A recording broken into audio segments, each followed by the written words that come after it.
The moment the sun dipped behind the hills, the village of Kanyiri seemed to hold its breath. Children ran along the dusty paths, their laughter echoing against mud brick walls, unaware that something dark had entered their world. A sudden scream shattered the calm. Young Amara, who had been playing near the river, vanished without a trace. Her sandals were left behind, floating on the water like silent witnesses. Mothers shrieked, fathers bolted out of their huts, but there was nothing, only the whisper of the wind and the distant cry of the birds. She just disappeared. Amara's mother, Abini, wailed, clutching her empty hands. Who could have taken her? Muttered Olu, the village hunter, scanning the trees with narrowed eyes. No one comes here after sundown. From the shadows at the edge of the village, a figure emerged. She moved with an unnatural grace, her long dark hair glinting in the dying sunlight. Her skin seemed almost to glow, and her eyes, deep and piercing, held a strange warmth. She carried a basket of fresh fruits, and when she smiled at the gathering crowd, it felt as if she were the answer to their fear. Do not worry, she said, her voice smooth, melodic, almost hypnotic. I can help find the girl. I know where she is. Some villagers whispered among themselves, uneasy, but desperation drowned suspicion. Please, Abini said, tears streaking her face. Take me to her. The woman nodded. Follow me. As the villagers trailed her, Olu hesitated. He had seen too many things in the forest to trust strangers, especially ones who appeared only when disaster struck. But curiosity and fear gnawed at him, and eventually he followed at a careful distance. The woman led them deep into the forest, where the light of the village faded and shadows twisted unnaturally among the trees. Amara's faint cries seemed to echo through the undergrowth, but when they tried to trace them, the sound shifted, growing softer, almost like a trick. Finally, they reached a clearing. The woman gestured toward a small, secluded hut made of dark wood and vines. She's inside, she said. Abini rushed forward, but Olu stopped her. Wait, he warned, his hand on her shoulder. Something isn't right. Look at her. She doesn't belong here. Not like this.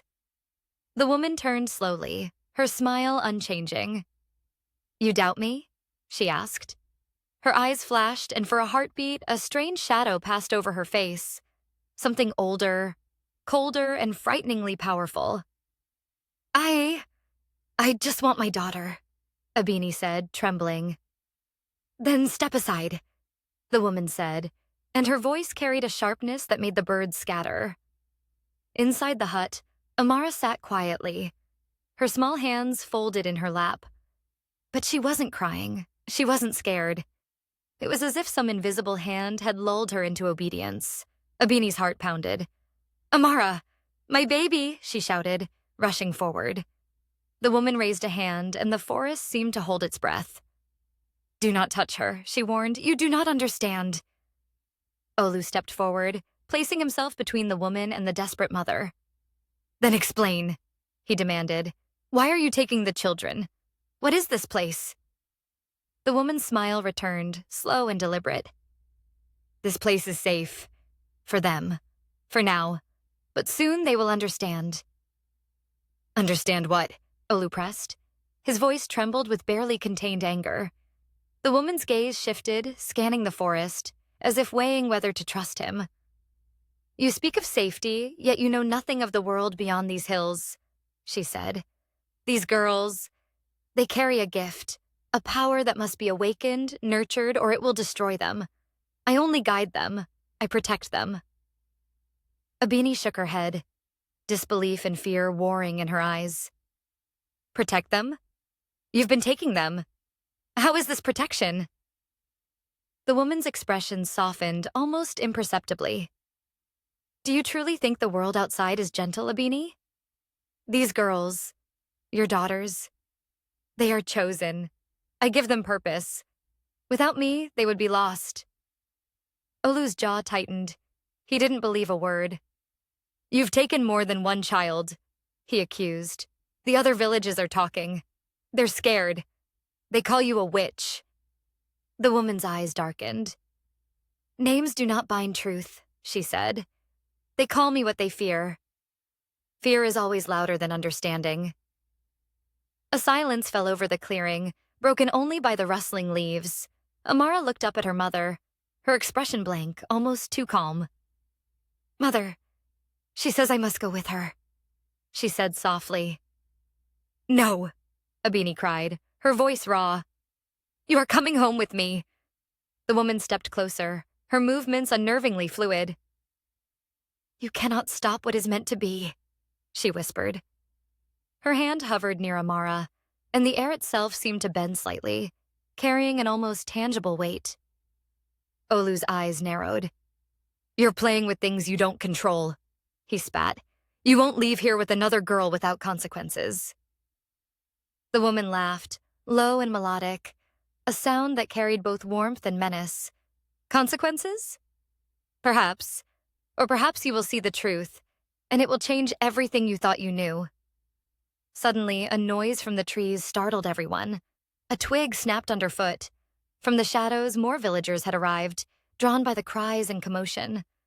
Murmurs rippled through the crowd, a mix of fear, curiosity, and awe. "Stop her!" someone shouted. "She can't be allowed to take our children," another cried. The woman's gaze flicked across the gathering, and for the first time, she seemed human, vulnerable in a fleeting moment. But the moment passed, replaced by a quiet, dangerous power. "Do you truly believe you can stop destiny?" she asked, her voice echoing across the clearing. Olu took a step forward, gripping a wooden staff. "I will do whatever it takes," he said, his voice resolute. "You will not harm them." The woman tilted her head, studying him. "And if I told you that harming me harms them?" she asked, almost gently. "Do you have the courage to risk everything for the sake of truth?" Abini's hands shook as she pulled Amara close. "We will not let you take them," she whispered. "No more. Not today." For a moment, the forest was silent. Then, in a sudden flash of movement, the woman turned, and the girls in the clearing appeared to shift, almost as if drawn toward her by invisible threads. Their eyes glimmered strangely, reflecting the last light of the sun. Amara's voice trembled. "Mother, I want to stay," she said, almost in a trance. Abini shook her head, tears streaming. "No, we fight together. We fight for our children." The woman's eyes softened again, and then, just as suddenly, the calm shattered. A burst of wind spiraled through the clearing, knocking leaves and dust into the air. The villagers stumbled, and the woman's form blurred, almost vanishing. But when the air settled, she was still there, calm, smiling, holding a small charm that seemed to pulse with life. "You see?" she said softly. "Even now they are drawn to me. They sense the path I have chosen for them. You cannot undo what is already written." Olu gritted his teeth. "Then we write our own path," he said and lunged forward, ready to wrestle Amara free. The woman's hand shot out not to strike, but to point. The air shimmered, and suddenly images flickered in the minds of everyone there. Visions of the girls, older, stronger, glowing with power, leading villages, saving lives, their destinies intertwined with magic and danger alike. Abini stumbled back, gasping. What is this?" she whispered. The woman smiled faintly. "This is the truth," she said. "They are not lost. They are being prepared.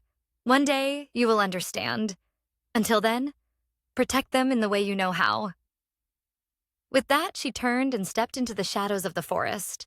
One by one, the girls followed her, moving as if drawn by invisible strings. Yet their eyes flicked back at their parents with small glimmers of recognition and trust.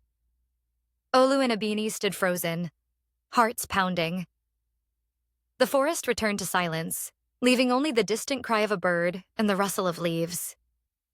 "Mother, they will come back, won't they?" Amara's voice whispered. Abini held her tightly, unsure what to believe. I don't know, my love," she said. "But we will be ready." From the edge of the clearing, a voice seemed to echo, carried by the wind. "Some truths are not meant to be seen until the time is right." The villagers returned home that night, shaken, whispering stories of the woman who had taken the girls but left behind a mystery that would haunt them for years. And though fear lingered, a strange hope also took root. Hope that the girls, chosen and powerful, might one day return, ready to face a world they had yet to understand. As the screen fades to black, a voiceover cuts in.